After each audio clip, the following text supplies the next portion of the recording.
میں اب دیکھ رہا تھا جو فیڈ بیک آ رہا ہے امریکن میڈیا میں، ادھر 3-4 چیزیں چل رہی ہیں. اب یہ ذرا آئل اوپر نیچے ہوا ہے، وہ کہتے ہیں جی اس کا انفلیشن امپیکٹ آئل کا کہ 5% ہوگا. اور پھر ڈیموکریٹس اپنا ووٹ لانے کے چکر میں ہیں کانگریس کے اندر کہ جی یہ کیسے کانگریس کے پاس آئے سب کچھ.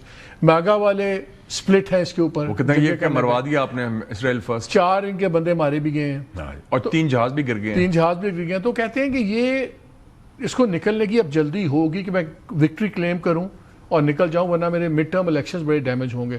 سو he is running short on time. Trump کا بیان نہیں دیکھے، بڑے کنفیوز بیان آئے ہیں، 3-4 کانٹرڈکٹری وہ بیان ہمیشہ 3-4 کونے خالی رکھتا ہے. انہوں نے کہا I am talking to the Iranians, پھر اس نے کہا کہ I will give them a strong lesson, don't hit back. 3-4 survey بھی آیا جس میں 75% امریکنز آر اگینسٹ. اسرائیل میں 70%، 75 آر پرو. اسرائیل کی بات اور ہے، لیکن امریکہ میں سروے آیا. لیکن یہ نیتن یاہو اس کو نکلنے دے گا، پل آؤٹ کرنے دے گا. میں نے اس لیے ایک ابھی ریسنٹلی آرٹیکل بھی لکھا تھا، geopolitics of Epstein files. Epstein was a Mossad agent, Israel asset. انہوں نے اس کو ایسے گچی سے نپایا ہوا ہے، بلیک میل.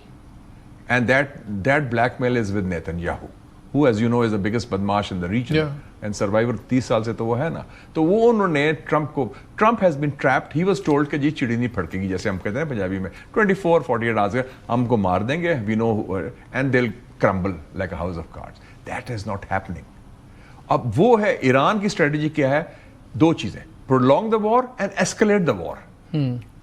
ہر ایک کو inflict the pain, others can't take the pain. ان کی اسٹریٹجی ہے wrap it up in days. کیونکہ یہ جتنا پرلونگ ہوا تو وہ تو، اور ابھی تو اسٹیٹ آف ہرمز کے ابھی شروع نہیں ہوئے تماشے، ابھی تو وہاں اور اسٹیٹس آف ہرمز بند تو ہو گیا نا. 20% آف آئل، 30% آف LNG. اور ایک اور ہوا ہے آج ارامکو کا جو سب سے بڑا آئل ٹرمینل ہے راس تنورا، 550,000 بیرلز آف آئل اے ڈے بند. تو وہ تو ابھی تو آپ دیکھیں آئل کا $100 سے زیادہ جانے والا ہے ابھی تو، the price بیرل پر جائے گی. So this is going to affect economy, energy, trade, tourism, travel. پورا مڈل ایسٹ ایئرپورٹ بند ہیں جی، ٹریول بیک اینڈ فورتھ ختم ہو گیا ہے.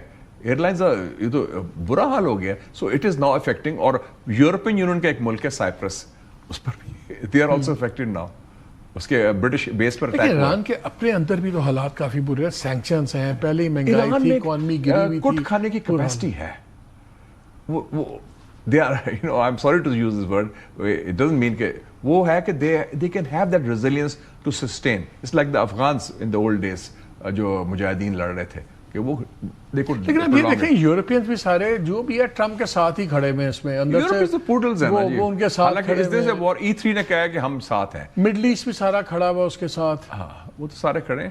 تو وہ تو بس 0 + 0 + 0 = 0. اصل بات تو ہے کہ ایران کی. اب میرے خیال میں Iran was ready for a deal. آپ نے اسٹیٹمنٹ پڑھ لیں ڈاکٹر بدر البسیدی کا جو عمان فارن منسٹر ہے، اور سارا تیار تھا، ہم نے ٹائپ آؤٹ کر لیا، سارا کر لیا، اور آخری وقت اور اس نے بریف بھی کر دیا JD Vance کو، اور ودن فیو آورز وہ ہوا. اس کا مطلب وار واز بیسڈ آن دھوکا، ڈسیٹ، ڈسیپشن اینڈ لائز. اور اس کا تعلق ایران کے نیوکلیر پروگرام سے نہیں ہے، میزائل سے نہیں ہے، پراکسی سے نہیں ہے. It is civilisational attack the revolution, demolish oil also, oil بھی کیپچر کریں اور فریگمنٹ کریں. Sudan, Syria, Somalia model and Libya.